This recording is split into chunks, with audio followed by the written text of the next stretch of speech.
Welcome, my dear listener. Tonight, I shall tell you of an age when the world was young and the stars were closer to men's hearts. I have walked through many centuries, witnessed empires rise like morning mist and fall like autumn leaves. Yet few moments in all my long memory have been as extraordinary as the day a superpower chose to abolish itself. The year was 1991, and the Soviet Union, that vast red colossus that had bestrode 1/6 of the Earth's surface, simply ceased to be. I recall standing in Moscow on a cold December evening, watching the hammer and sickle being lowered from the Kremlin for the final time. The wind that night carried the scent of snow and uncertainty, and in the faces of those who gathered in the square, I saw something I had not witnessed in 7 decades. The mingled emotions of fear and hope, loss and liberation, all tangled together like winter branches. This was no ordinary collapse, you see. This was not the fall of Rome, slow and grinding across centuries, nor was it the sudden violence of revolution. This was something altogether stranger, a great power that had rivaled America itself, that had sent cosmonauts to the stars and maintained an arsenal capable of ending all life on Earth, choosing, in the space of a few short years, to dissolve into 15 separate nations. How does such a thing happen? How does an empire that seemed eternal one moment become a memory the next? Come closer, dear listener. Let me tell you of the long, strange death of the Soviet Union and of the world that was born from its ashes. I remember the Soviet Union in its youth, when Lenin's dream was still fresh and the revolution's fires had not yet cooled. The year was 1922, and from the blood-soaked remnants of the Russian Empire, a new nation was born, the Union of Soviet Socialist Republics. They called it a federation of equals, those revolutionary architects. 15 republics, they said, united freely under the banner of communism.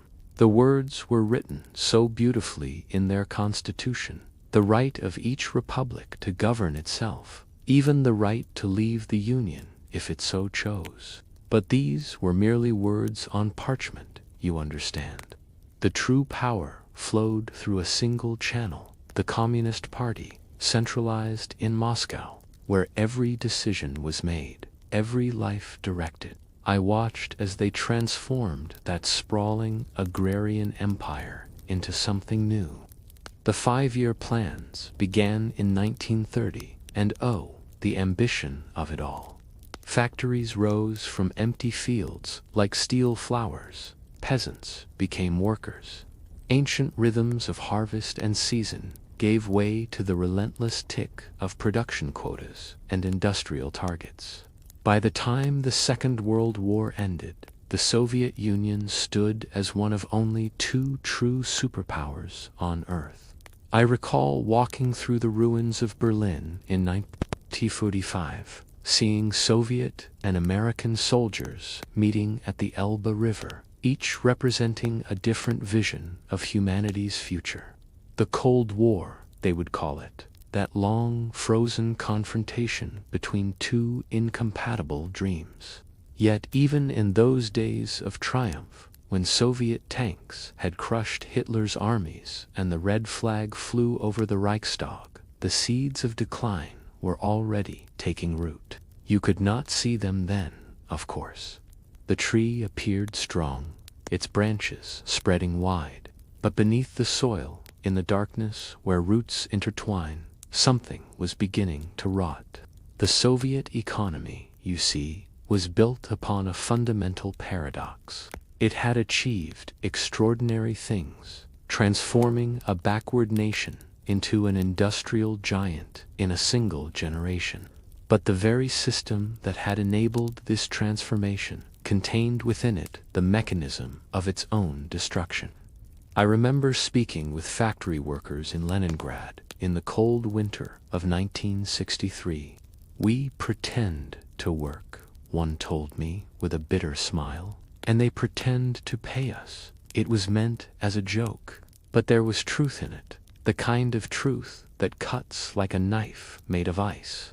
The central planners in Moscow would decree how many tractors to build, how much grain to grow, how many shoes to manufacture. Every aspect of economic life was controlled from above, decided by committees who had never set foot in a factory or walked through a field. The result was a system that could build tanks and rockets, oh yes, magnificent weapons of war, but could not produce a decent light bulb or a reliable washing machine. And the military. Dear listener, if you wish to understand the Soviet Union's fall, you must understand the terrible weight of its military spending. The estimates vary, but most scholars believe the Soviets devoted anywhere from 15 to 25% of their entire national wealth to the military. Imagine that, 1/4 of everything the nation produced poured into building weapons. I walked past the great tank factories of the Urals, those massive complexes where the earth itself seemed to shake with the pounding of steel. I saw the shipyards where nuclear submarines took shape, each one costing as much as a small city. The aircraft that could deliver destruction to any point on Earth. The missiles buried in silos across the vast Siberian expanse, each waiting with infinite patience for a signal that, thankfully, never came. This was what they called a war economy, a nation organized not for the prosperity of its people, but for the possibility of total war. And like any organism that devotes too much energy to a single purpose, it began to starve in other ways. The civilian economy withered, innovation slowed. While the West surged forward with computers and new technologies, the Soviet Union remained trapped in the mass production methods of an earlier age. They had learned well from America's factories of the 1930s, but they had never moved beyond that model. And then there was oil. Black gold, the resource that can make nations rich or break them utterly. In the 1970s, when oil prices soared, the Soviet Union grew fat on its vast reserves. Money flowed into Moscow like a river in spring flood. But this wealth was a curse disguised as a blessing, for it allowed the leadership to ignore the deeper problems festering in the system. I remember standing on the frozen shores of the Caspian Sea in 1979, watching the oil derricks pump their liquid treasure from beneath the earth. "This will save us," a young engineer told me, his breath forming clouds in the cold air. "As long as the oil flows, we are invincible." But oil prices do not rise forever. In 1986, they collapsed, and suddenly the river of money became a trickle, then dried to nothing. The Soviet economy, which had grown dependent on oil revenue like an addict on his poison, found itself in desperate straits. Yet perhaps the greatest weakness was not economic at all, but something more fundamental, the question of belief. I have lived long enough to know that empires do not truly rest on armies or treasuries, but on the shared conviction of their people. When that conviction dies, no amount of tanks or soldiers can preserve what has already begun to crumble from within.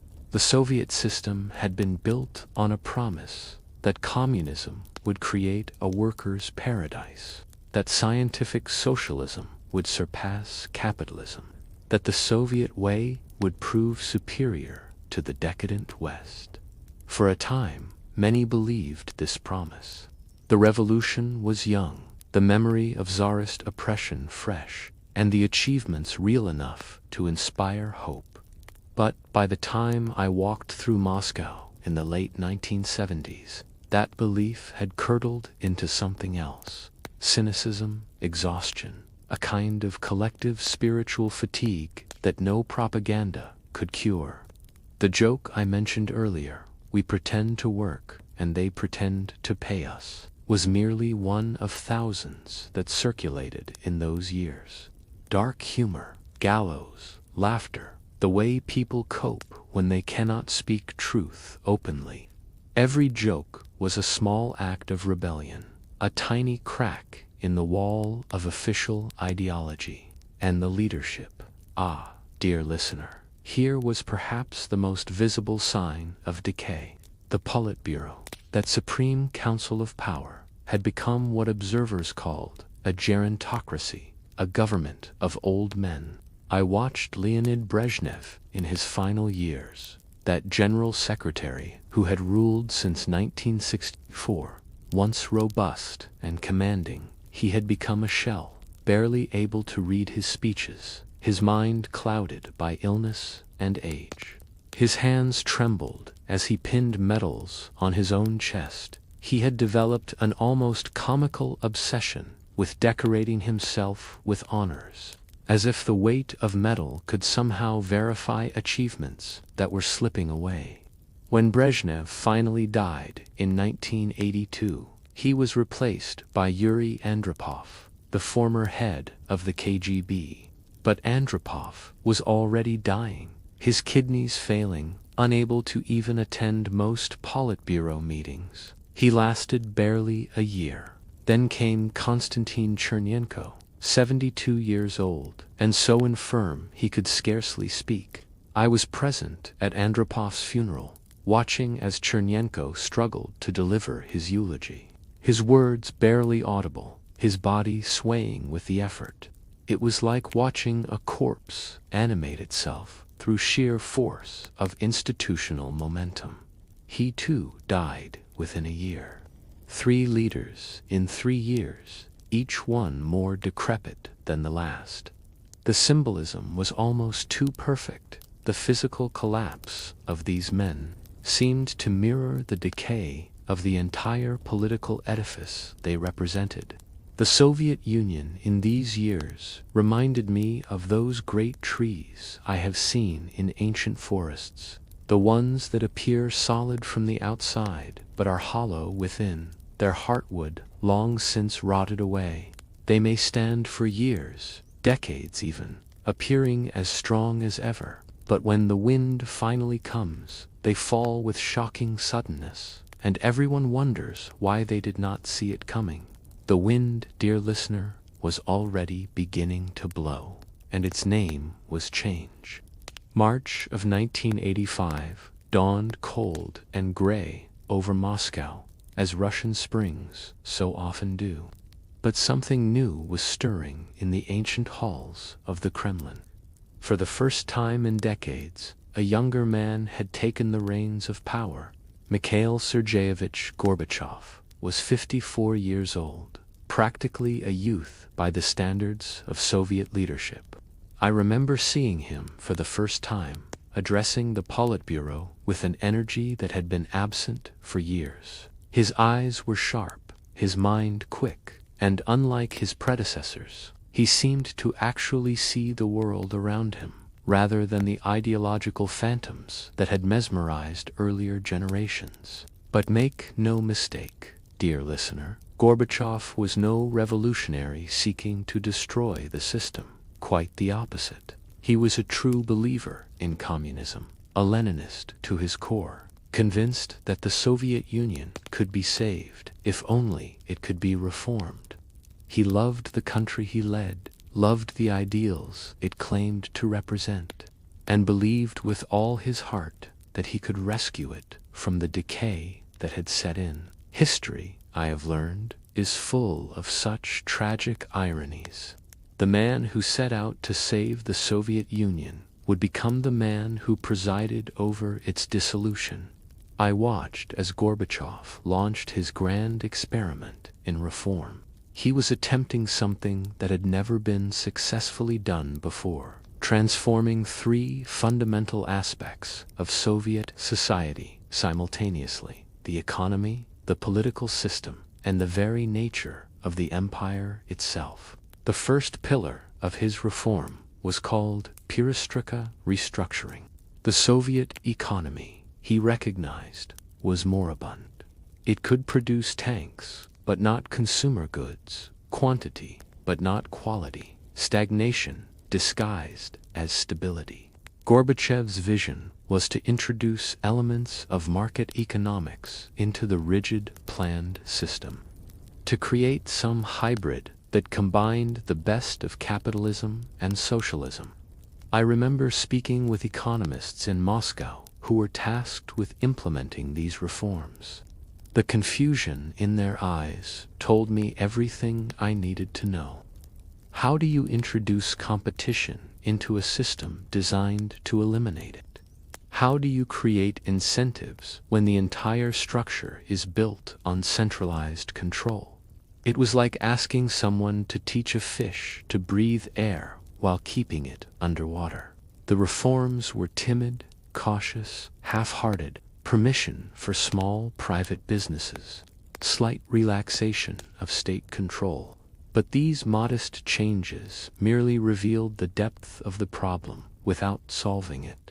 The economy continued its slow decline, and shortages of basic goods became more severe, not less. But it was the second pillar of reform that would prove truly revolutionary, though Gorbachev himself did not fully understand its implications at the time. This pillar had a name that would echo through history: glasnost, openness, transparency. The idea seemed simple enough: allow greater freedom of expression, ease restrictions on the press, encourage public discussion of problems that had long been swept under the carpet. Gorbachev believed that corruption and inefficiency could only be addressed if journalists were free to expose scandals, if citizens could speak openly about the difficulties they faced. What he did not anticipate was that glasnost would become a flood that no dam could contain. I walked through Moscow in the spring of 1987, buying newspapers that I could scarcely believe existed. Publications that had once printed nothing but party propaganda were now running articles about corruption in high places, about the failures of collective agriculture, about the environmental disasters that had been hidden for decades. Historians began writing about Stalin's terror, the millions who had died in the purges and the gulags. Books that had been banned for generations suddenly appeared in bookstores.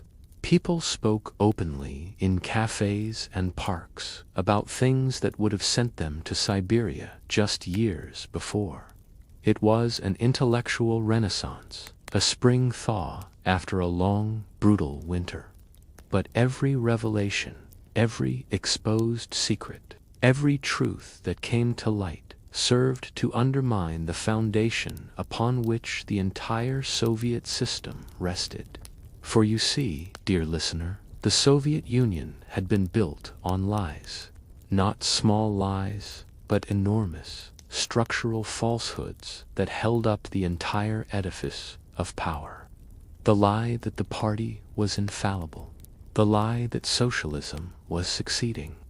The lie that Stalin had been a great leader rather than a murderous tyrant. The lie that the Soviet people were the freest and happiest on earth. Glasnost tore away these lies like someone ripping down curtains to reveal a room long kept in darkness. And what the Soviet people saw in that harsh light was not the glorious communist future they had been promised, but a present of failure, waste, corruption, and decay built upon a past of unimaginable suffering. The very soil of Soviet legitimacy was being washed away, and Gorbachev, well-meaning, sincere, tragically optimistic, continued to encourage the flood. Then came Chernobyl. It was April of 1986, and I happened to be traveling through Ukraine when the news began to spread, slowly at first, then with gathering horror. Reactor 4 at the Chernobyl nuclear power plant had exploded. A plume of radioactive material was drifting across Europe like an invisible angel of death. For the first crucial days, the Soviet government fell back on old habits: secrecy, denial, lies. They told their own people nothing, while radiation alarms began sounding in Sweden, hundreds of miles away. It was, in its way, a perfect microcosm of everything that was wrong with the system: the instinct to hide, to control information, to prioritize the party's image over citizens' lives. But the disaster was too large to conceal. The whole world was watching, and Gorbachev, to his credit, made a choice. He used Chernobyl to prove his point about the necessity of openness. "Look," he said in effect, "look at what happens when we maintain the old ways of secrecy. Look at the price we pay for lies." It was a turning point, though perhaps not in the way he intended. Chernobyl demonstrated that glasnost was not merely a policy choice, but a necessity. The old system of information control had become untenable in a modern world. But it also revealed something else. The Soviet system was fundamentally broken, incapable of managing the complex technologies it had created. A dinosaur trying to operate in a world it no longer understood. While Gorbachev struggled with domestic reform, he was also engineering a revolution in foreign policy. The Cold War, he believed, had to end. The arms race was bankrupting the nation, draining resources that should be devoted to improving Soviet citizens' lives.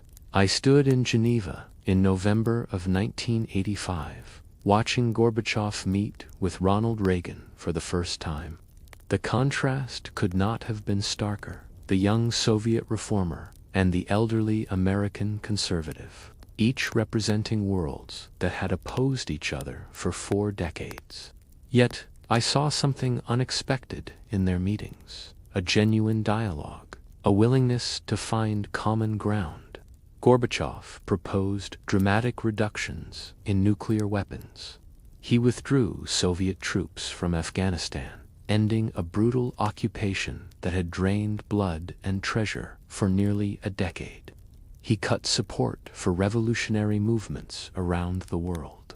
Those proxy wars that had extended the Cold War into every corner of the globe. Most significantly, he made clear to the communist governments of Eastern Europe that they could no longer count on Soviet tanks to keep them in power. The Brezhnev Doctrine, which had sent Soviet forces into Hungary in '56 and Czechoslovakia in '68 to crush reform movements, was dead. This decision was morally courageous and also entirely practical. The Soviet Union could simply no longer afford to maintain its empire by force. But it meant that the outer defenses of the Soviet bloc were about to crumble. I was in Warsaw in the summer of '99, feeling the electricity in the air as the Solidarity movement achieved the impossible semi-free elections in a communist state. The momentum was unstoppable now, spreading from country to country like a wave building toward shore. Then came November. Oh, that November night I shall never forget. I stood on the western side of the Berlin Wall, that concrete scar that had divided a city for 28 years, symbol of a divided continent, a divided world. And I watched as people began climbing over it, hammering at it with whatever tools they could find, dancing on its top, tears streaming down their faces. The fall of the Berlin Wall. In all my long centuries, I have witnessed few moments as purely joyous, as full of unreserved hope. The Cold War's defining symbol, the structure that had stood as testimony to humanity's capacity for division, was being torn down by hand, piece by piece, by ordinary people who had simply decided they would be divided no more. Within weeks, communist governments across Eastern Europe collapsed like dominoes. Czechoslovakia's Velvet Revolution. The end of communist rule in Bulgaria, in Romania. The outer empire was gone, vanished almost overnight.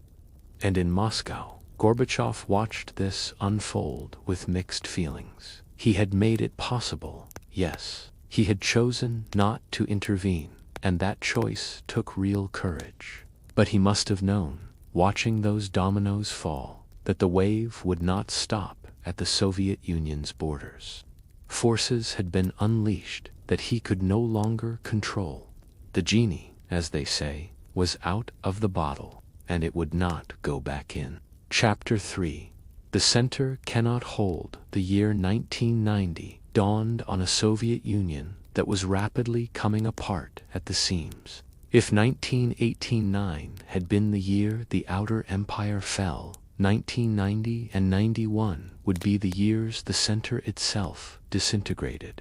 I walked through Moscow in those days, and the change was palpable, physical. The shops, never well stocked, even in better times, now stood nearly empty.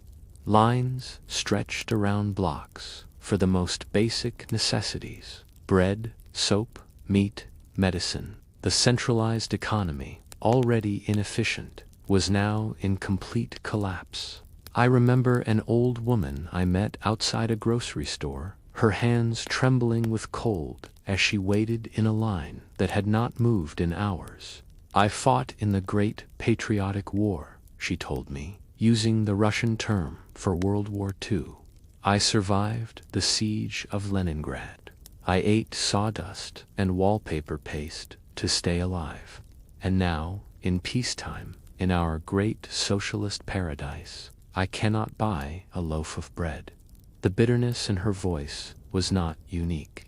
It was the sound of a nation losing faith, not just in its government, but in the entire Soviet project.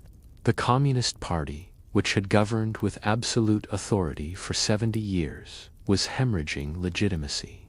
In March of 1990, the constitutional provision that had guaranteed the party's monopoly on power was removed.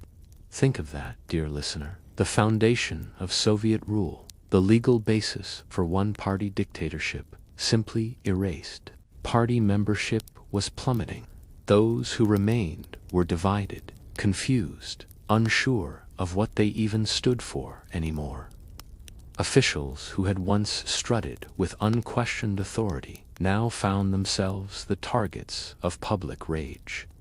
The party stood accused of its past crimes, the terror, the gulags, the lies, and it had no defense to offer.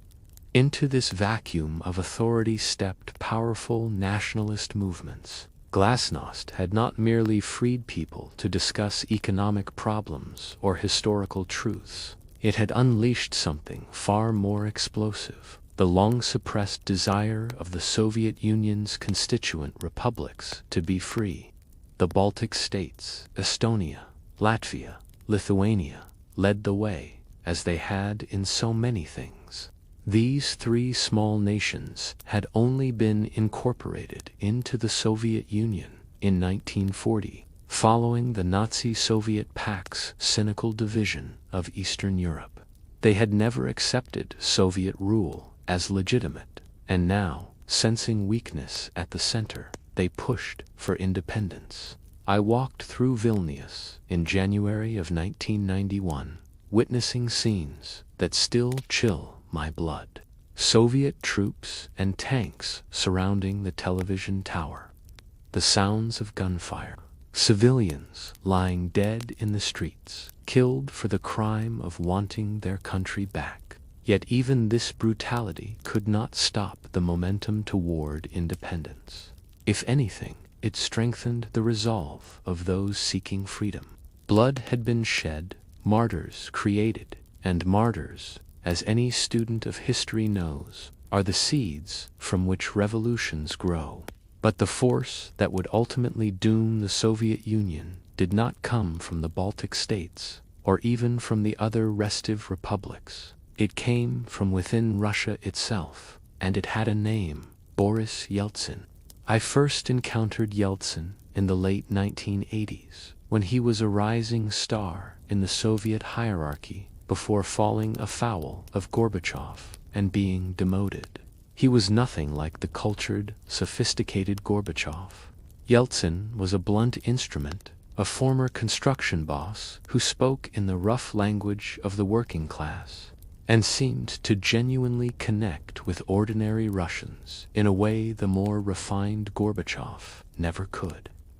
In June of 1990, Yeltsin was elected president of the Russian Soviet Federative Socialist Republic, Russia itself, the largest and most important of the Soviet republics, and from that position, he began to challenge Gorbachev's authority directly. The situation had become almost absurd. Gorbachev was president of the Soviet Union, but Yeltsin was president of Russia, and Russia contained 3/4 of the Soviet Union's territory and over half its population. Which man truly spoke for the Russian people? The answer became increasingly clear, and it was not the one Gorbachev would have wished. Yeltsin pushed for radical economic reforms that Gorbachev thought too dangerous.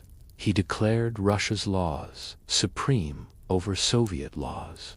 He began making Russia act like an independent country, while technically still being part of the Union. It was a constitutional crisis of the highest order, and it was pulling apart the very fabric of the Soviet state. Meanwhile, in the republics beyond Russia, nationalist movements were gathering strength. Georgia declared independence. So did Armenia. The Central Asian republics began asserting their autonomy.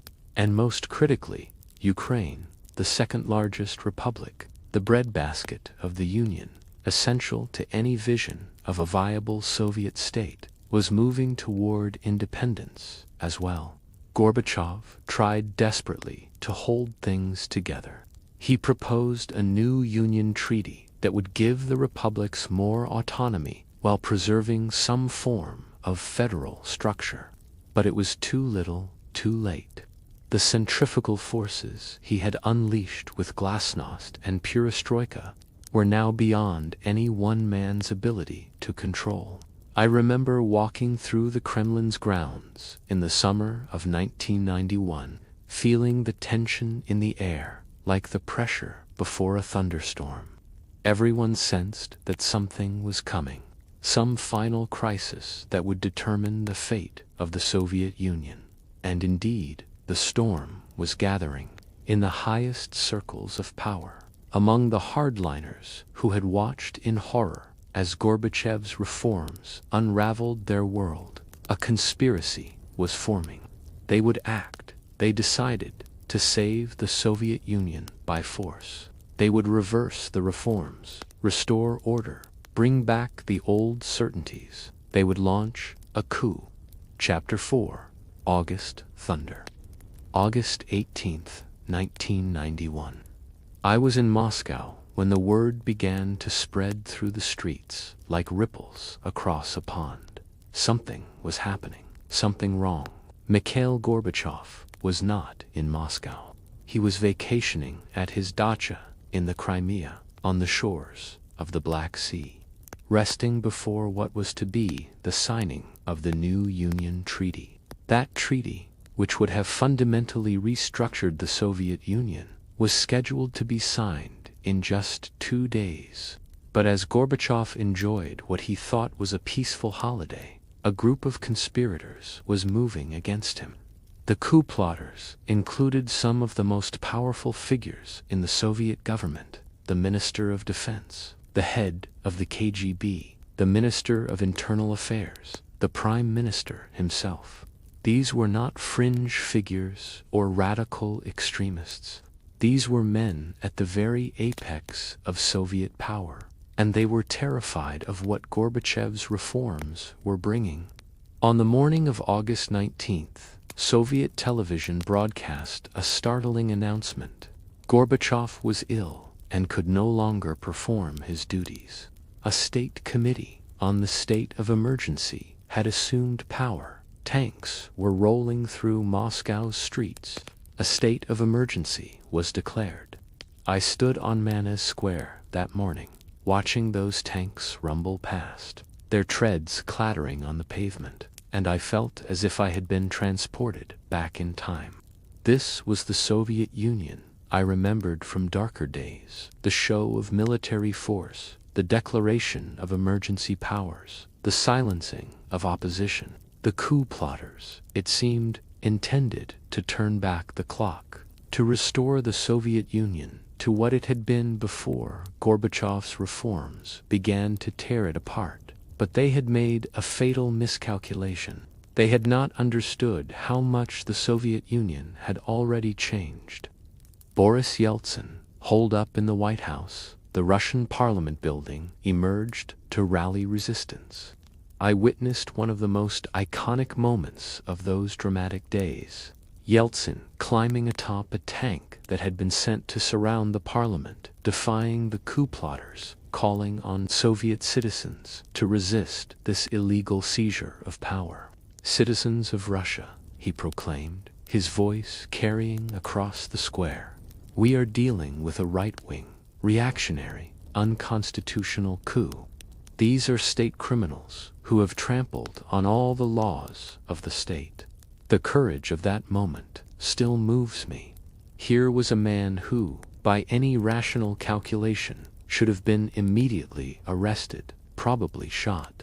Yet he stood in the open, challenging the might of the Soviet military security apparatus, betting everything on the hope that the Soviet people, and crucially the Soviet military, would refuse to fire on their own. And they did refuse. Oh, dear listener, this is perhaps the most remarkable part of the whole story. Tank crews fraternized with the protesters. Soldiers refused orders to storm the White House. The coup plotters had military power at their disposal, but they lacked the will to use it with full force. I spoke with one young soldier during those tense days, a conscript from somewhere in Siberia, who looked terrified and confused. "I do not know who to obey anymore," he told me. "What is legal? What is right? I joined the army to defend my country. But which country? The Soviet Union? Russia? And who speaks for either one?" His confusion was shared by thousands of soldiers, and that confusion paralyzed the coup. The plotters had expected swift compliance, the reflexive obedience that had characterized the Soviet system for so long. Instead, they found hesitation, questions, resistance. For 3 days, Moscow held its breath. Protesters surrounded the White House, prepared to defend it with their bodies. Inside, Yeltsin and his supporters prepared for an assault that never quite came. The city existed in a strange state of suspension, poised between the past and the future. I walked the streets during those nights, watching ordinary Muscovites building barricades from whatever they could find: old buses, construction materials, even furniture dragged from apartments. These were not hardened revolutionaries. These were teachers, engineers, grandmothers, students. But they were willing to stand in the path of tanks to protect the fragile shoots of democracy that had begun to emerge. The coup collapsed on August 21st, having lasted barely 3 days. The conspirators, lacking the stomach for the bloodshed that would have been required to succeed, gave up. Some fled, some were arrested. Gorbachev was released from house arrest and returned to Moscow, no doubt expecting to resume his position, as though nothing fundamental had changed. But everything had changed. Everything. The coup's failure did not save the Soviet Union. It destroyed it. For the coup revealed, in the starkest possible terms, that the old Soviet system was bankrupt, its leaders desperate and incompetent, its military unwilling to slaughter civilians to preserve communist rule. More critically, the coup transformed Boris Yeltsin from a controversial politician into a national hero. He had stood firm while Gorbachev was imprisoned. He had rallied resistance while the Soviet government collapsed into confusion. The balance of power between the Soviet Union and Russia, between Gorbachev and Yeltsin, had shifted decisively. I watched Gorbachev address the Russian parliament after his return to Moscow, and I saw a broken man. He still held the title of Soviet president, but he commanded nothing. The true power now resided with Yeltsin and the Russian government, and they were in no mood to preserve the union that had just tried to destroy them. Within days of the coup's failure, Yeltsin banned the Communist Party in Russia and seized its assets. The party that had ruled the Soviet Union since 1917, that had survived Civil War and World War and Stalin's purges, was simply abolished. The republics, seeing that the center had lost all authority, moved quickly. Estonia declared immediate independence, as did Latvia and Lithuania. Ukraine announced it would hold a referendum on independence. Belarus followed suit. One by one, the constituent parts of the Soviet Union were pulling free, like passengers abandoning a sinking ship, and there was nothing Gorbachev could do to stop them.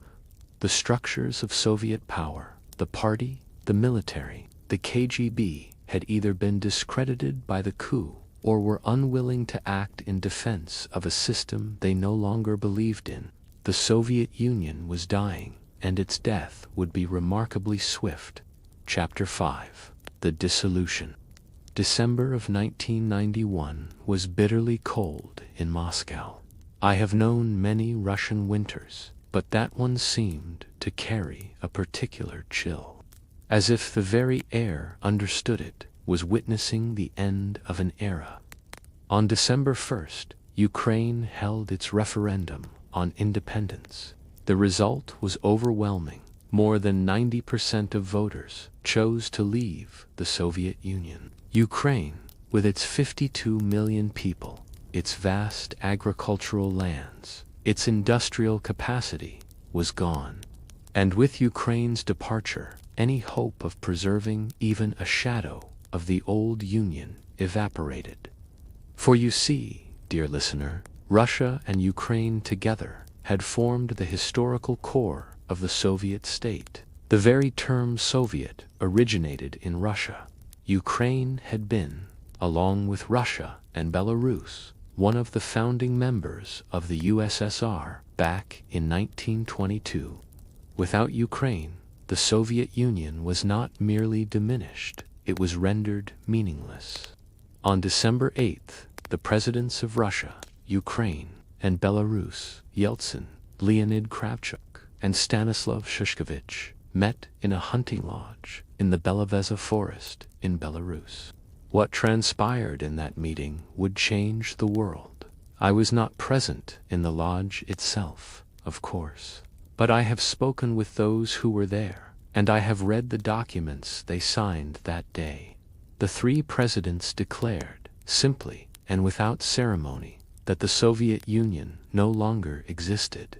In its place, they created a new entity, the Commonwealth of Independent States. The Commonwealth was, in essence, a polite fiction, a mechanism, as one of them described it, for an amicable divorce. It would allow the former Soviet republics to maintain some economic ties and coordinate on practical matters, while each went its own way as a sovereign nation.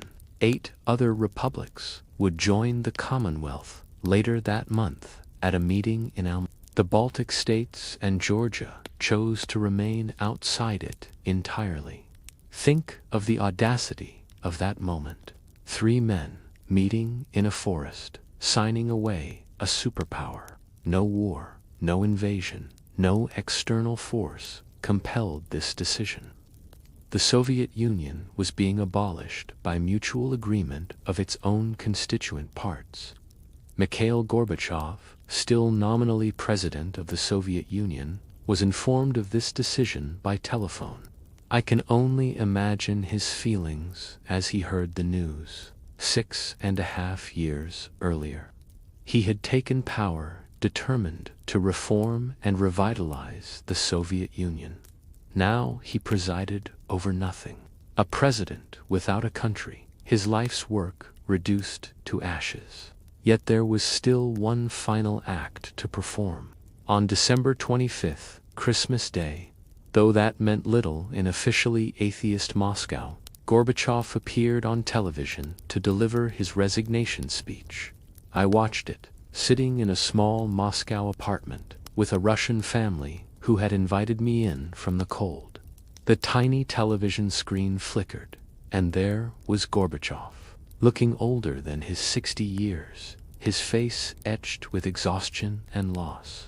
He spoke with dignity, defending his record, arguing that the reforms had been necessary, that the Cold War's end and the democratic opening were achievements to be proud of. But there was no escaping the fundamental fact. He was resigning as president of a country that no longer existed.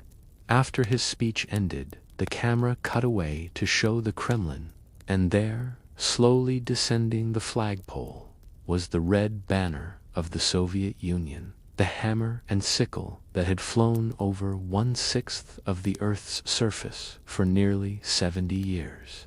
As it was lowered, the Russian tricolor, white, blue, and red, was raised to replace it. The family I was with watched in silence. The father, a middle-aged engineer, had tears on his face, though whether they were tears of grief or relief or simply overwhelming emotion, I could not say. His wife held their young daughter, who was too young to understand what she was witnessing, the end of the only country her parents had ever known. The following day, December 26th, the Supreme Soviet, the Soviet Union's legislature, met for the final time. They voted formally to dissolve the Soviet Union. It was a brief, somber session. There was nothing left to say, nothing left to do. They were, quite literally, voting themselves out of existence. And so, on December 31st, 1991, the Union of Soviet Socialist Republics officially ceased to exist. The date passed without ceremony, without fanfare. One moment there was a superpower. The next moment there were 15 independent nations, blinking in the sudden light of sovereignty. I stood in Red Square as midnight approached, watching the sparse crowds that had gathered. There was no celebration, no great mourning either, only a kind of numb exhaustion. The Soviet Union had ended, not with a bang, but with a whimper, dissolved by paperwork and international agreement, rather than revolution or war. Russia emerged as the legal successor state to the Soviet Union. It inherited the Soviet seat on the United Nations Security Council, took control of the vast nuclear arsenal, assumed the Soviet Union's debts and international obligations. But it was a Russia diminished, shorn of territories it had controlled for centuries, uncertain of its place in a world that had suddenly and utterly changed. The other republics faced their own challenges. Some, like the Baltic states, had clear national identities and democratic traditions to draw upon. Others, particularly in Central Asia, had never existed as independent nations in the modern era.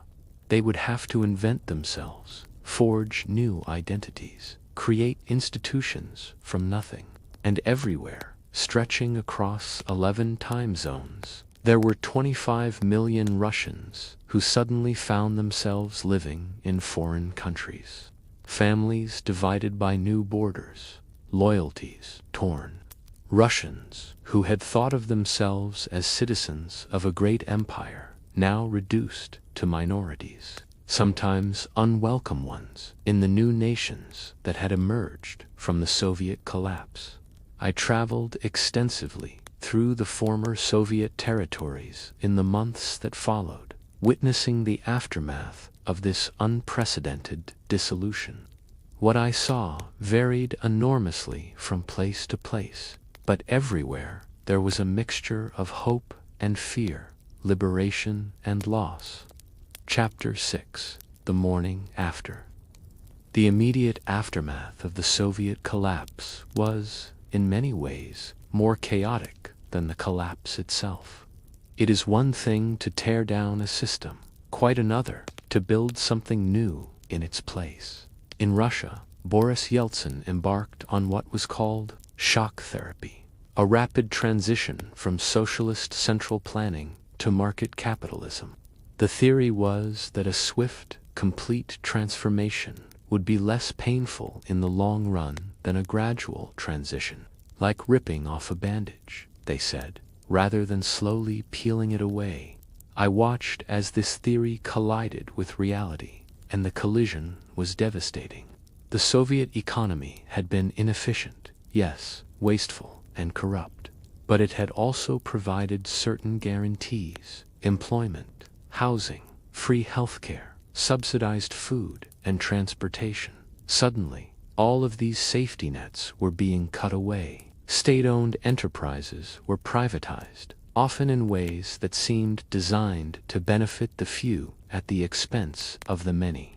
A small group of oligarchs, men with the right connections and the ruthlessness to exploit the chaos, acquired vast industrial holdings for a fraction of their value. Overnight, Russia went from having no billionaires to having more than most Western countries. Meanwhile, ordinary Russians saw their life savings evaporated by hyperinflation. I spoke with a retired teacher in St. Petersburg who wept as she told me that her pension, which had once been enough to live on modestly, now could not buy a week's worth of bread. "I worked for 40 years, she said. 40 years, and for what? It is all gone, turned to nothing." The gross domestic product of Russia fell by almost half during the 1990s. Let me repeat that, dear listener, for it is a staggering figure. Half of the entire economic output of the nation simply vanished. It was an economic collapse, unmatched in peacetime, worse than the Great Depression in America, worse than anything Russia had experienced outside of wartime. The social consequences were catastrophic.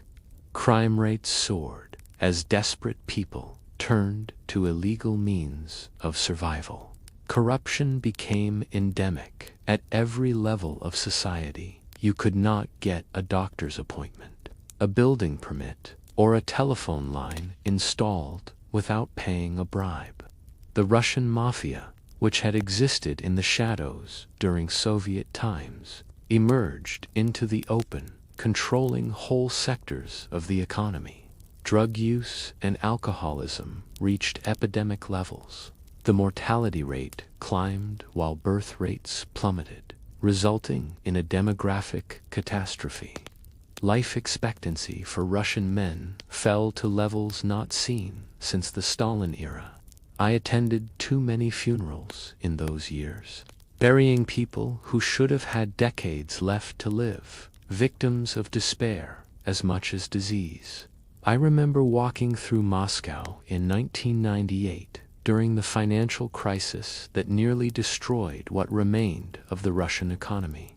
Banks collapsed, the ruble was devalued, people lined up outside banks, desperate to withdraw their savings before they disappeared entirely.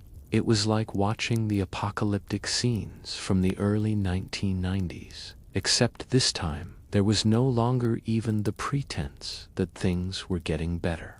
The concept of democracy itself became tainted by association with these catastrophes. Russians had been told that capitalism and democracy would bring prosperity and freedom. Instead, they saw poverty, chaos, and a sense that their country had been looted by criminals in expensive suits. When I spoke with Russians in those years, many expressed nostalgia for the Soviet era.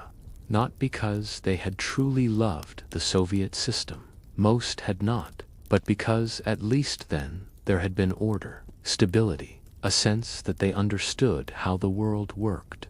Everything was bad, one old man told me, but at least we knew what kind of bad it was. Yet the picture was not uniformly bleak. In the Baltic states, which moved quickly to align themselves with Western Europe, the transition was painful but more successful. Estonia, in particular, embraced digital technology and market reforms with remarkable speed, transforming itself into one of Europe's most dynamic economies. In Lithuania, I watched as the country systematically rebuilt itself as a Western democracy, joining NATO and the European Union, securing its independence behind the shield of Western alliances. The Lithuanians were determined that history would not repeat itself, that they would never again be absorbed into a Russian empire. But Lithuania's security concerns were not paranoid delusions.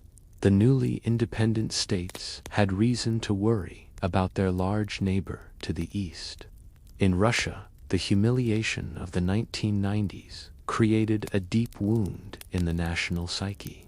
The country that had been a superpower, that had defeated Napoleon and Hitler, that had sent the first human into space, had been reduced to economic chaos and international irrelevance. The West, which Russians had been taught to see as an adversary for 70 years, seemed to be gloating over their misery. This sense of wounded pride, of national humiliation, created fertile ground for what would come next, a longing for the restoration of Russian greatness, for a leader who would make Russia strong and feared again. In 1999, Boris Yeltsin, his health failing and his popularity destroyed by the disasters of his presidency, chose a successor, a former KGB officer named Vladimir Putin. Putin promised order, stability, the restoration of Russian pride, and after a decade of chaos, many Russians were willing to trade freedom for security, democracy for strength. But that, dear listener, is another story, one that extends beyond the collapse of the Soviet Union itself into the complex present we now inhabit. Chapter 7: The Unfinished Business of Empires. Not all of the Soviet successor states found even the troubled path to stability that Russia eventually discovered. In some regions, the collapse unleashed conflicts that had been frozen during the Soviet era, suppressed by the heavy hand of Moscow, but never truly resolved. The Caucasus region, that mountainous borderland between the Black Sea and the Caspian, became a zone of particular violence. I traveled there in the years following the collapse, and the scars I witnessed remain vivid in my memory. In Nagorno-Karabakh, an Armenian enclave within Azerbaijan, war erupted between the two nations. The fighting had deep historical roots, religious differences, territorial disputes, massacres and counter-massacres stretching back decades, even centuries. During the Soviet era, these tensions had been managed, if not resolved, by the centralized power in Moscow. But once that power vanished, old hatreds flared into open warfare. I walked through villages that had been burned, their inhabitants fled or dead. I spoke with soldiers on both sides, young men barely out of their teens, fighting over land that their great-grandparents had disputed. Continuing cycles of revenge that had no clear beginning and no apparent end. The war produced hundreds of thousands of refugees, destroyed ancient communities, and established a frozen conflict that persists to this day. In 2020, the fighting erupted again with even greater violence, and once more I saw the bodies of young men who died for borders drawn by Soviet bureaucrats decades before. In Chechnya, the Russian Federation itself faced a brutal independence war. The Chechens, a proud Muslim people who had been deported en masse by Stalin during World War II, demanded independence when the Soviet Union collapsed. Russia refused, leading to two devastating wars that reduced the Chechen capital of Grozny to rubble. I witnessed the aftermath of the Russian bombardment in Grozny in the mid-90s, and the destruction rivaled anything I had seen in the Second World War. The city looked as though it had been systematically erased from the earth, and the brutality on both sides, torture, mass killings, atrocities that defied humanity, created wounds that will take generations to heal, if they ever do. In Moldova, a breakaway region called Transnistria declared independence and has existed in a strange limbo ever since. Neither fully independent nor part of Moldova, sustained by Russian support and becoming a haven for smugglers and criminals. In Georgia, the regions of Abkhazia and South Ossetia broke away with Russian backing, leading to a brief but bitter war in 2008 when Georgia tried to reassert control. These frozen conflicts, dear listener, are part of the Soviet Union's toxic legacy. They exist in the gray zones of international law, unresolved and dangerous, sustained by the interests of larger powers and the intransigence of local actors. They are reminders that the collapse of empire, however necessary it may be, rarely occurs cleanly or peacefully. But perhaps the most consequential of all the post-Soviet conflicts has been the one between Russia and Ukraine. I mentioned earlier Ukraine's vote for independence in December 1991. At the time, this seemed like a relatively peaceful separation. Ukraine had its own language, its own cultural traditions, a historical identity distinct from Russia. Independence seemed logical, even inevitable. Yet the relationship between Russia and Ukraine has always been complicated, tangled in ways that outsiders often fail to understand. Millions of ethnic Russians live in Ukraine, particularly in the eastern regions and in Crimea. Many Ukrainians, particularly in the east, speak Russian as their first language and feel cultural affinity with Russia. For Russian nationalists, the loss of Ukraine was particularly painful. Kyivy, the Ukrainian capital, was where the first Russian state, Kievan Rus, was centered in medieval times. For them, Ukraine was not truly a separate nation, but the heartland of Russian civilization itself. These tensions remained largely managed through the 90s and into the 2000s.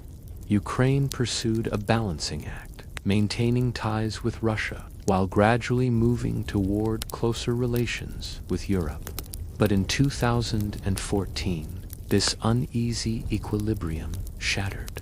I was in Kyiv during the Maidan Revolution when massive protests drove out a pro-Russian president.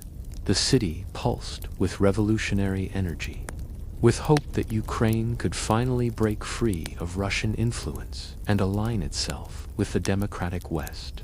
But Russia saw this differently, as a Western-backed coup, as NATO encroaching on its borders, as an intolerable threat to Russian security. Within weeks, Russian forces had seized Crimea, the strategic peninsula that had been transferred from Russia to Ukraine during Soviet times. Putin claimed, not without some justification, that the majority Russian population of Crimea wanted to rejoin Russia. Then came the war in eastern Ukraine, in the Donbas region, where Russian-backed separatists, and many believe, Russian soldiers in unmarked uniforms, carved out to breakaway stavlets. I walked through the ruins of Donetsk and Luhansk, cities that had been prosperous industrial centers and were now battle zones, their populations halved by flight and death. The war ground on for years, a low-intensity conflict that killed thousands and displaced millions, freezing into another of those post-Soviet gray zones. And in 2022, it exploded into a full-scale Russian invasion of Ukraine, the largest war in Europe since 1945. I have lived through many wars, dear listener, but there is something particularly tragic about this one. These are peoples who share so much history, so many cultural ties, so many intermarried families. I have met Ukrainian soldiers whose mothers are Russian soldiers whose grandparents were Ukrainian. This is, in many ways, a civil war fought between successor states of the same empire, and it all traces back, in the end, to the unfinished business of the Soviet collapse, the borders that were drawn, the ethnic divisions that were not addressed, the question of Russia's role in the post-Soviet space that was never answered. The Soviet Union may have ended in 1991, but its ghost still haunts the lands it once ruled. Chapter 8: The Weight of Memory. I returned to Moscow in 2021, 30 years after the Soviet Union's collapse, and walked through a city that had been utterly transformed. Where once there had been gray uniform apartment blocks and empty shops, now there were gleaming skyscrapers and shopping malls filled with Western brands. Mercedes and BMWs crowded streets where Ladas and Volgas once sputtered. Young people sat in Starbucks with their laptops, connected to a global digital world that would have been unimaginable in Soviet times. Yet the Soviet past remained visible everywhere, if you knew how to look for it.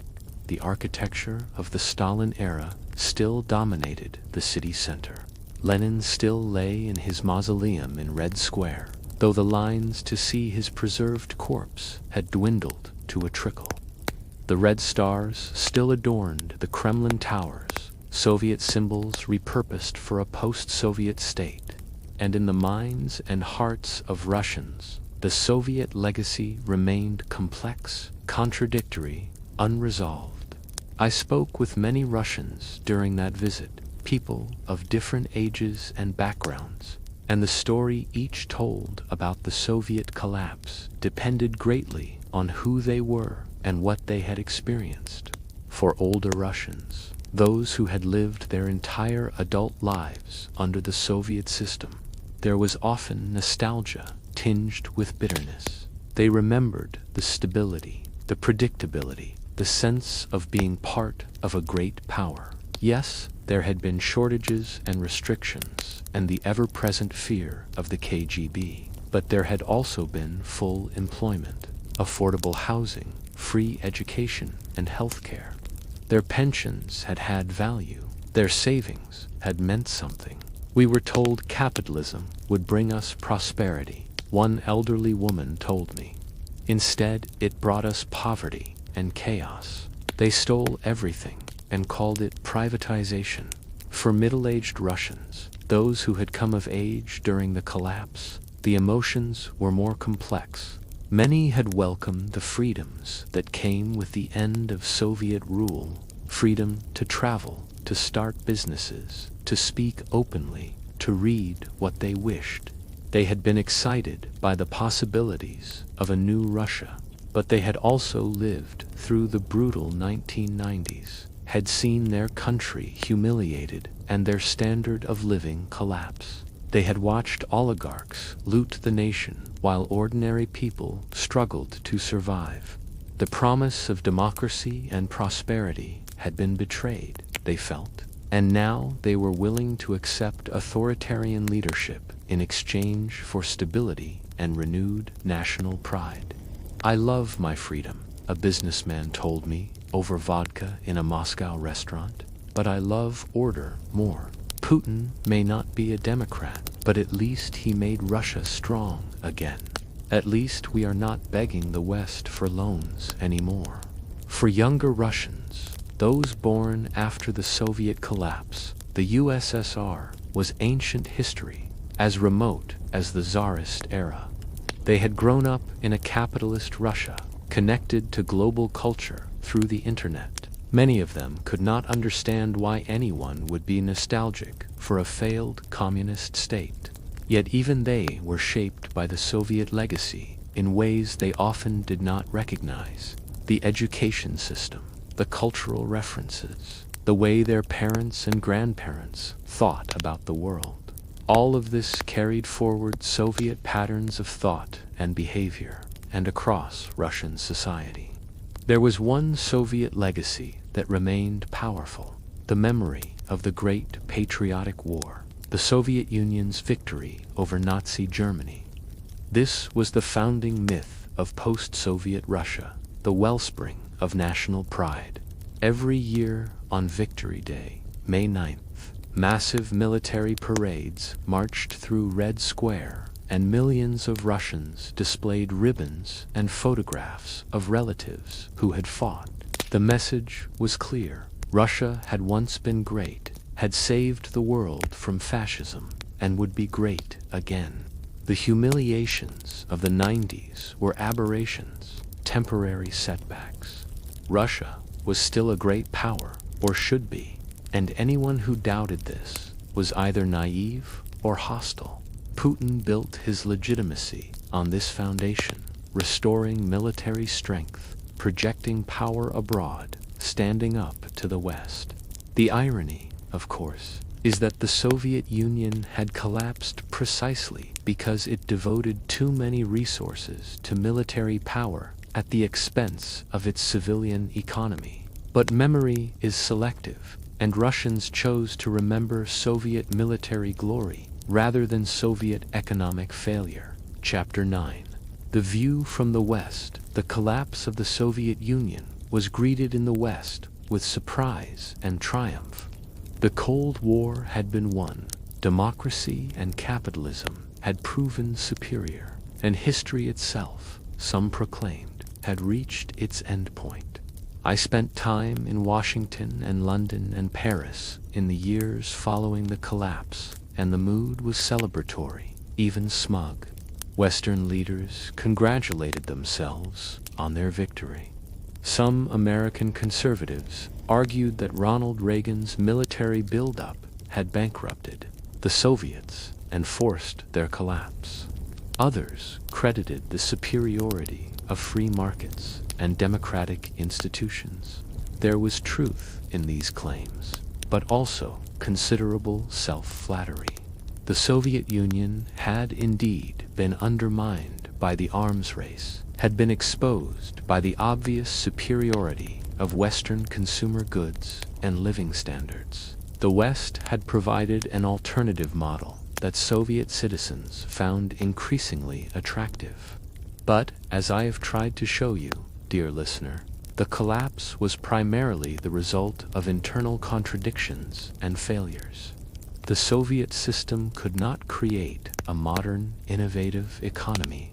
It could not satisfy its citizens' material needs or spiritual aspirations.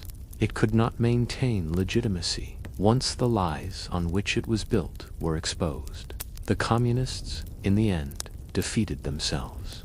The West's role was largely to exist as an alternative, to demonstrate through example that another way was possible. Yet the West's triumphalism in the 90s proved premature and, in retrospect, rather foolish. Western leaders assumed that Russia and the other post-Soviet states would simply transition to democracy and market economics, that they would gratefully accept their place in a US-led international order. This was a profound misreading of history and human nature. Nations do not easily accept subordinate status, especially nations with Russia's proud history. Economic shock therapy, imposed without adequate safety nets or institution building, created suffering and resentment rather than prosperity and gratitude.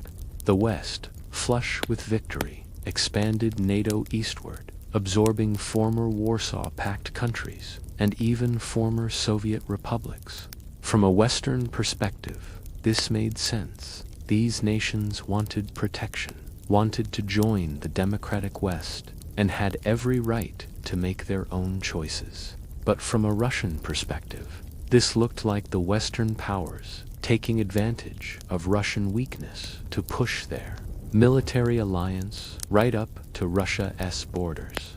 The promise, implicit if not explicit, that NATO would not expand eastward after the Soviet collapse seemed to have been broken. I do not say this to justify Russian aggression or to claim moral equivalence between Russian authoritarianism and Western democracy. I say it only to point out that the end of the Cold War created opportunities for reconciliation and cooperation that were largely squandered by both sides. Perhaps it could not have been otherwise. Perhaps the mutual suspicion built up over decades of confrontation was too deep to overcome.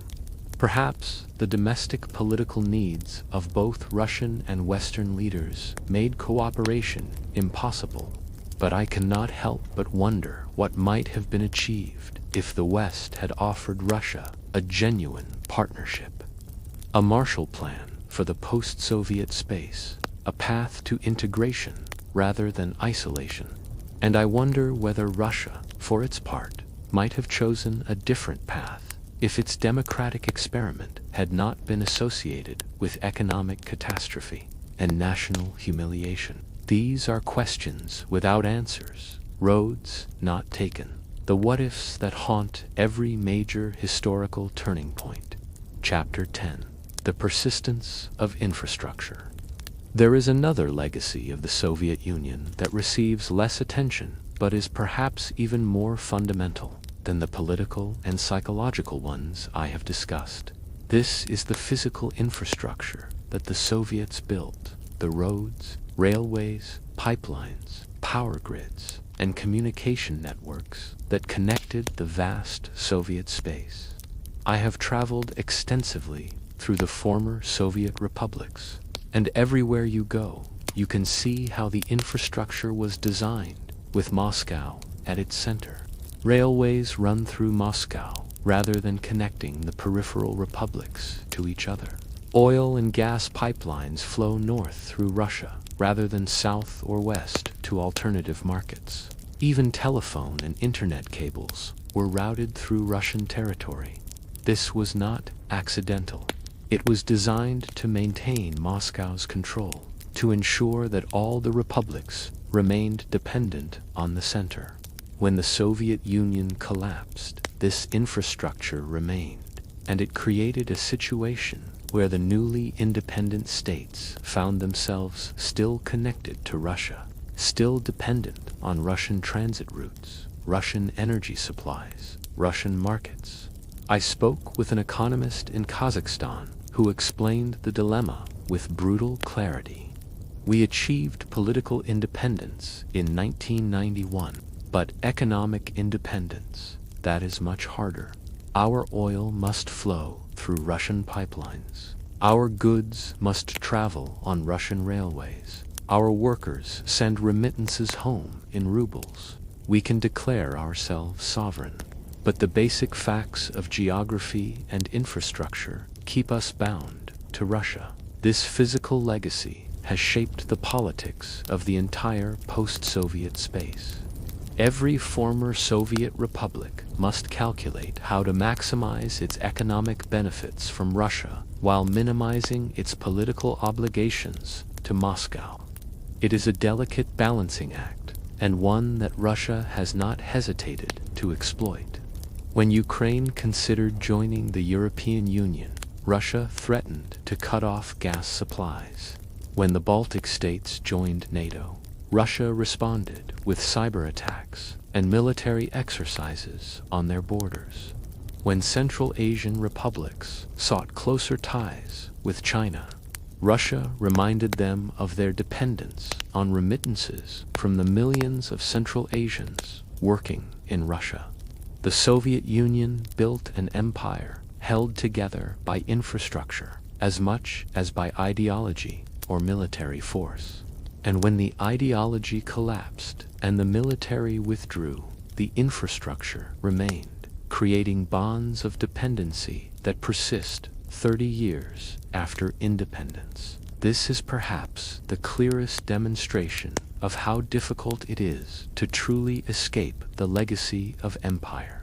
Independence can be declared, new flags can be raised, but the pipes and rails and power lines remain, and with them the old patterns of dependence and control. Chapter 11. The Question of Democracy. One of the great hopes at the time of the Soviet collapse was that democracy would take root in the former Soviet space. The fall of communist dictatorship would lead, it was assumed, to the rise of democratic governance. In some places, this hope was realized. The Baltic states successfully transitioned to democracy and integrated with the European Union. They now stable democracies with standards of living that match or exceed those of Western Europe. In other places, particularly Central Asia, democracy never really took hold at all. The old communist leadership simply rebranded themselves as presidents and continued ruling in much the same authoritarian manner as before. Turkmenistan and Uzbekistan became personality cults, rivaling anything from the Soviet era. Kazakhstan, while somewhat more open, remained firmly under the control of its longtime leader. But the most important and tragic case is Russia itself. I was in Moscow during the early 90s when democratic hopes ran high. There was a real chance, I believed then, that Russia might develop into a genuine democracy, flawed and struggling perhaps, but democratic nonetheless. The Russian people had experienced freedom for the first time in their history. They had overthrown a coup. They had elected their leaders. They had a free press. Civil society was emerging. These are the building blocks of democracy, and for a brief moment they all seemed to be in place. But as I described earlier, the catastrophic economic collapse of the 90s poisoned this democratic experiment. Russians came to associate democracy with chaos, poverty, and national humiliation. And when Putin offered them a choice, stability and pride in exchange for freedom, many Russians accepted the bargain. Putin systematically dismantled what remained of Russian democracy. Independent television stations were shut down or brought under state control. Opposition politicians were marginalized, imprisoned, or killed. Elections became formalities, their outcomes predetermined. Civil society organizations were labeled foreign agents and persecuted. Yet Putin remained genuinely popular, at least for many years, because he delivered on his core promises. He stabilized the economy, brought order to the chaos, and most importantly, restored Russian pride. Russians who had felt humiliated in the 90s felt strong again under Putin.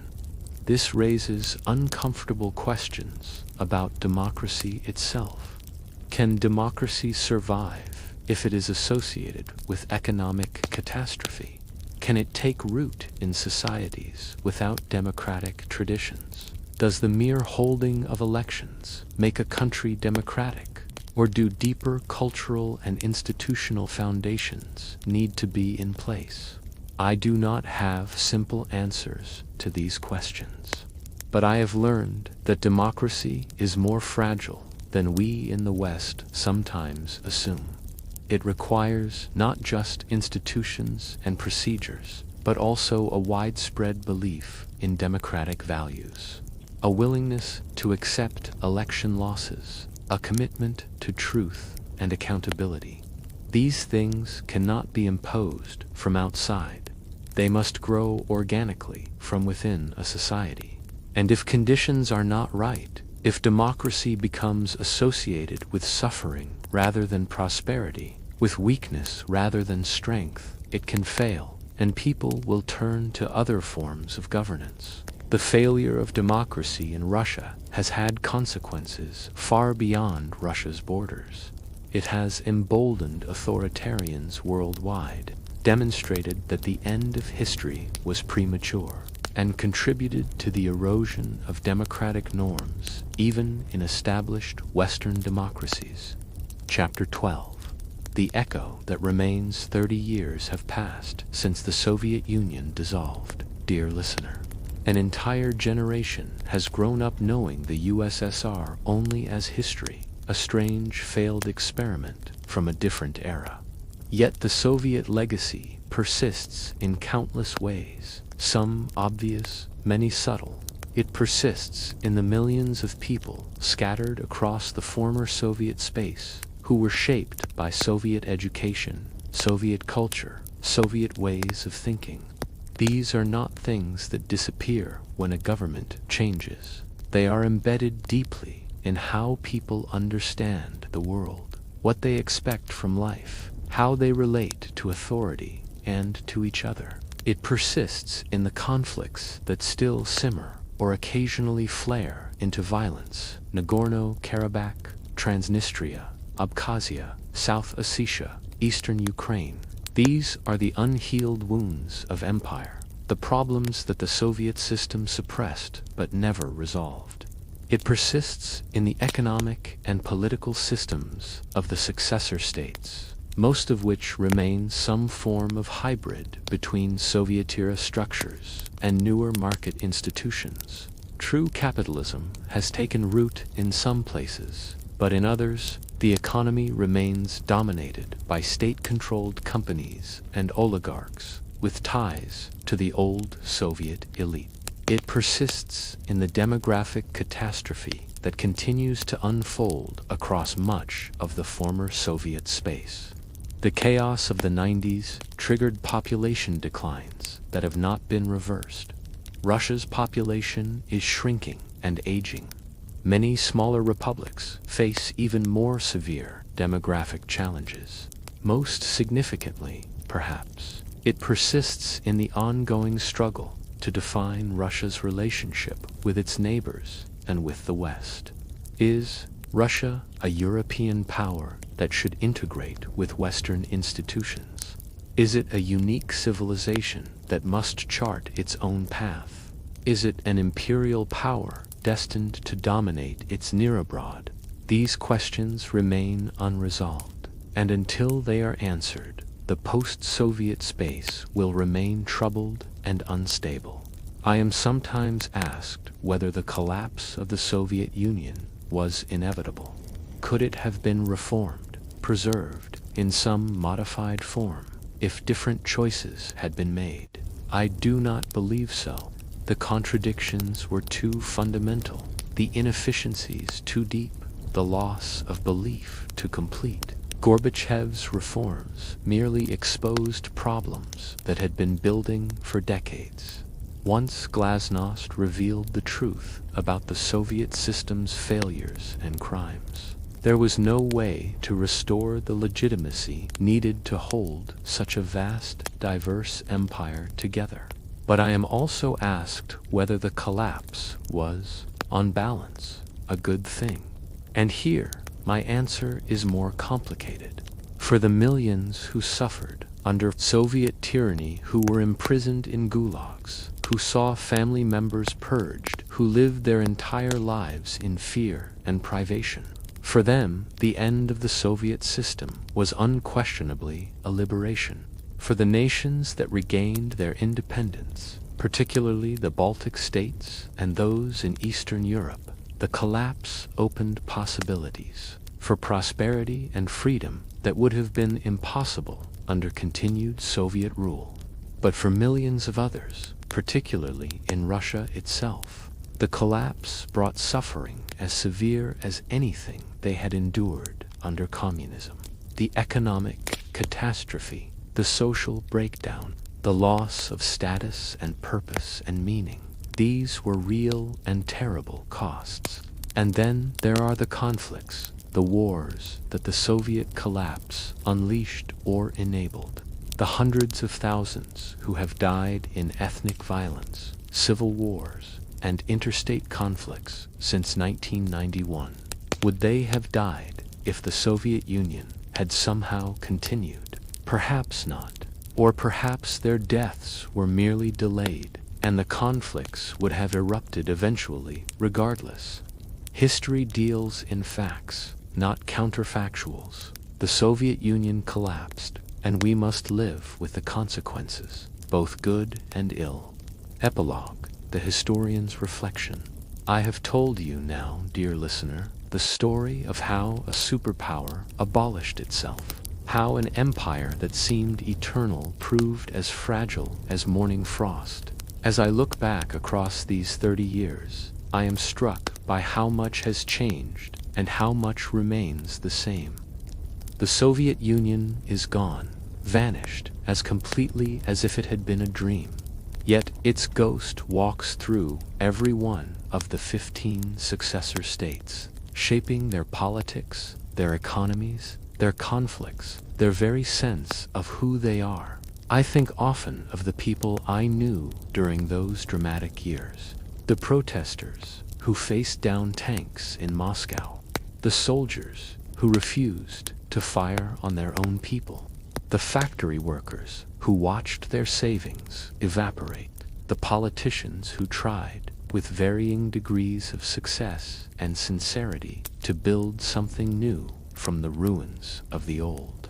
Most of them are gone now, their stories known only to those who lived through those times. But their choices, their courage and their failures, their hopes and their fears, these shaped the world we now inhabit. The collapse of the Soviet Union taught us many things, I think. It taught us that even systems that appear invincible can collapse with stunning speed when their legitimacy erodes. It taught us that economic systems that ignore basic human needs and desires are ultimately unsustainable, no matter how much military force backs them up. It taught us that empires held together by coercion rather than consent will eventually fracture. But it also taught us that the end of tyranny does not automatically lead to freedom and prosperity, that good intentions are not enough to build functioning institutions, that democracy requires more than just elections. It requires a culture of tolerance, compromise, and respect for truth. And perhaps most importantly, it taught us that history does not end. The fall of the Soviet Union was not the culmination of human progress, not the final victory of one system over another. It was simply another chapter in the long, complex story of human societies trying to organize themselves in ways that provide security, prosperity, justice, and meaning. The story continues to unfold. Russia struggles to define itself in the post-Soviet era, torn between nostalgia for imperial greatness and the need to build a functional modern state. The other successor states navigate between their powerful neighbor and the wider world, and the conflicts that the Soviet collapse left unresolved continue to claim lives and destroy communities. I have walked through many centuries, witnessed many empires rise and fall, and if there is one lesson I have learned, it is this. The end of one era creates the conditions for the next, but it does not determine what that next era will be. That is shaped by choices, by leaders, and by ordinary people, by acts of courage and acts of cowardice, by wisdom and by folly. The Soviet Union is gone, but the land remains, and the people remain, and they must build their futures from the materials that history has given them.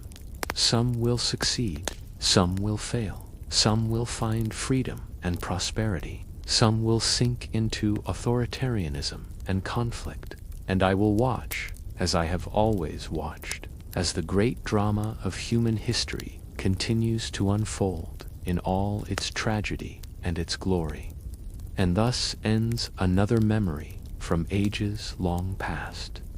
If you have found a spark of wonder here, stay a while longer, for there are countless tales yet to be remembered.